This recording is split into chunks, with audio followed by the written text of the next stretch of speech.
Good morning students. मैं इस video में आपको आश्रित उपवाक्य के जो 3 भेद हैं उनके बारे में बता रही हूँ।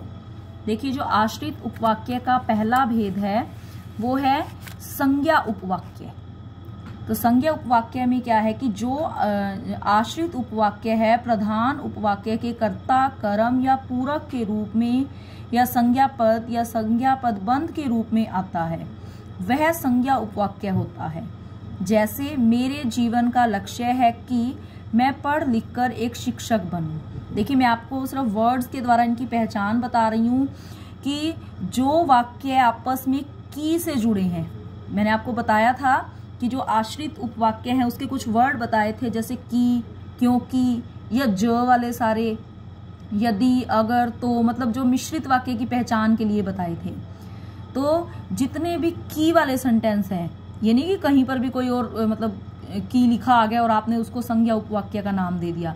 सिर्फ की, क को छोटी ई, की, जो प्रधान है और जो आश्रित उपवाक्य है आपस में की से जुड़े हैं, तो वो कौन सा होता है? संज्ञा उपवाक्य। उसके बाद है विशेषण उपवाक्य। विशेषण उपवाक्य में है कि जब आश्रित उपवाक्य प्रधान उपवाक्य के किसी संज्ञा या सर्वनाम पद की विशेषता बताता है, मतलब इसमें विशेषता बताई जाती है। विशेषण के बारे में हम जानते हैं कि जो संज्ञा सर्वनाम की विशेषता बताती हैं। तो इसी तरह से तो जहां पर संज्ञा की या सर्वनाम की विशेषता बताई जाती है तो वह विशेषण उपवाक्य होता है। जैसे वह लड़का जो पेड़ पर चढ़ रहा है बड़ा शैतान है, तो उस लड़के की ये विशेषता है कि जो पेड़ पर चढ़ रहा है, उसकी विशेषता बताइए ना कि वह बड़ा शैतान है। ये उसकी विशेषता है कि वह शैतान है। तो इसकी पहचान भी मैं आपको बता रही हूं। एक तो होती है जो से जो भी ये वाक्य जुड़े होते हैं वो विशेषण उपवाक्य में काउंट होंगे। जो के अलावा देखिए जिसको या जिनको, जो बता दिया, और जिसे, ये आप 3-4 वर्ड याद रख लीजिए।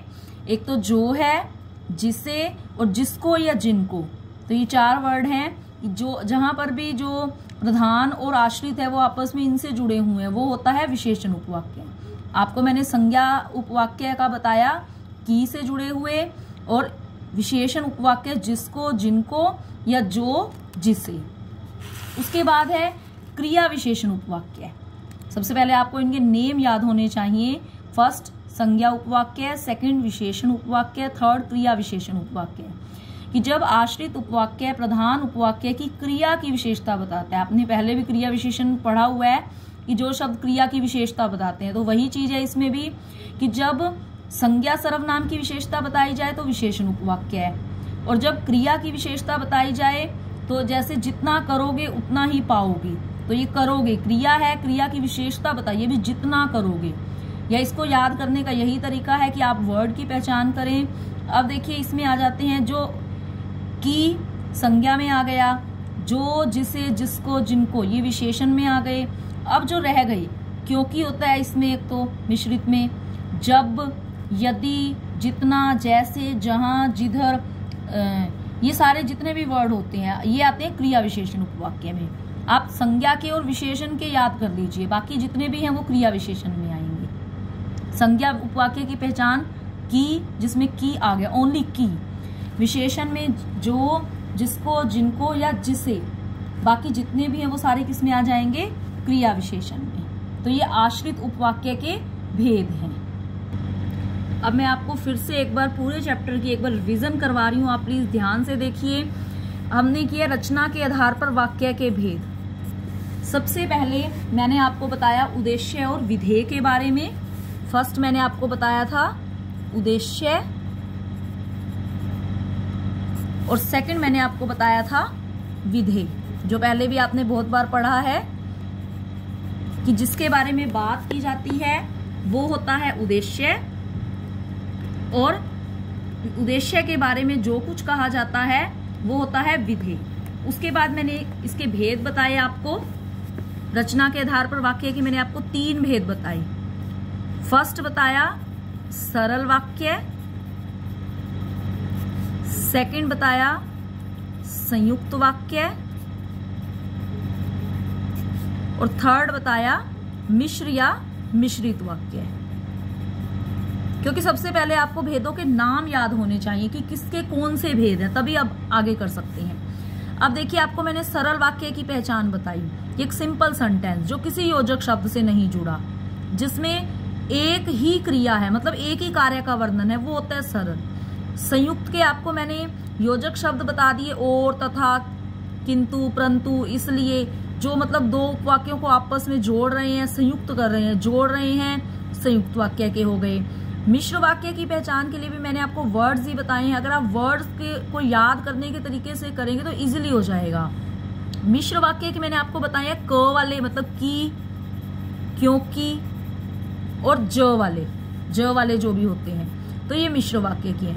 अब आगे देखिए, सरल वाक्य का मैंने आपको कोई भेद नहीं बताया, संयुक्त वाक्य का भी कोई भेद नहीं बताया। मतलब जो आपको मैं इस वीडियो में बता रही हूँ वही आप कीजिए। आपकी बुक में कुछ एक्स्ट्रा भेद दिए हुए हैं, लेकिन उन्हें ज्यादा करने की जरूरत नहीं है।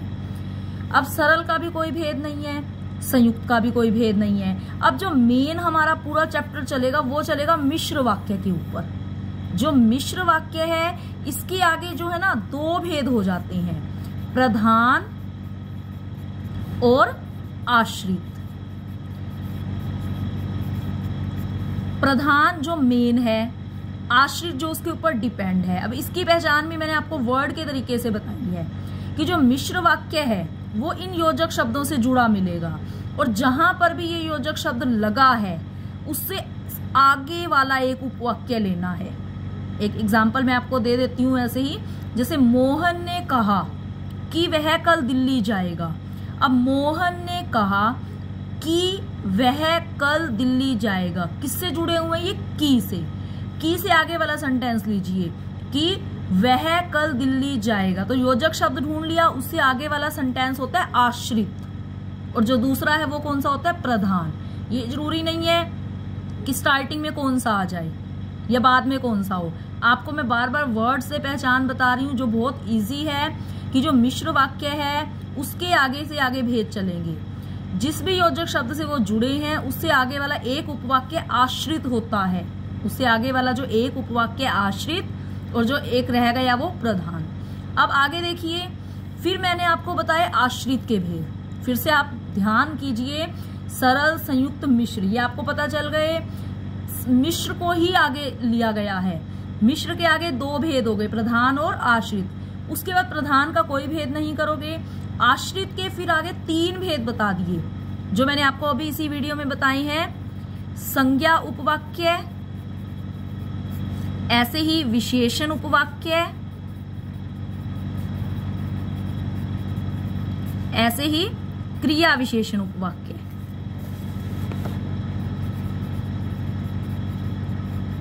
ये तीन भेद होते हैं, इसमें ध्यान रखिए। संज्ञा है, सर्वनाम नहीं है, क्योंकि जो सर्वनाम है वो संज्ञा में ही ऐड किया गया है। इसमें नाम संज्ञा उपवाक्य है, संज्ञा है, विशेषण है, क्रिया विशेषण है।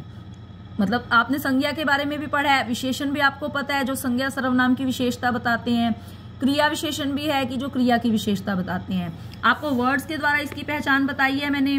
संज्ञा उपवाक्य जो होते हैं वो सारे की से जुड़े होते हैं।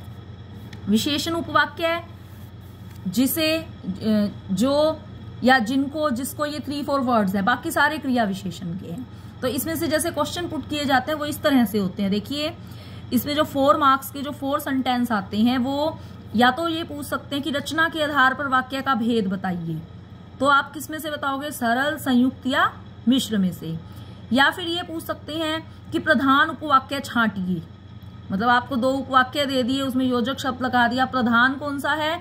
जो योजक से आगे चल रहे वो आश्रित है, जो योजक के बाद वाला आप आश्रित छांट लीजिए। उसके बाद देखिए कि अगर प्रधान पूछा है तो प्रधान लिख दीजिए, आश्रित पूछा है तो आश्रित लिख दीजिए। और दोनों भी पूछ सकते हैं कि प्रधान और आश्रित उपवाक्य छांटिए। उसके बाद अब आश्रित, अगर कहते हैं कि आश्रित उपवाक्य छांटकर उसका भेद लिखिए, मतलब हमने पहले आश्रित उपवाक्य को छांटना है, उसके बाद उसका भेद देख लेंगे कि संज्ञा उपवाक्य है, विशेषण उपवाक्य है या क्रिया विशेषण उपवाक्य है।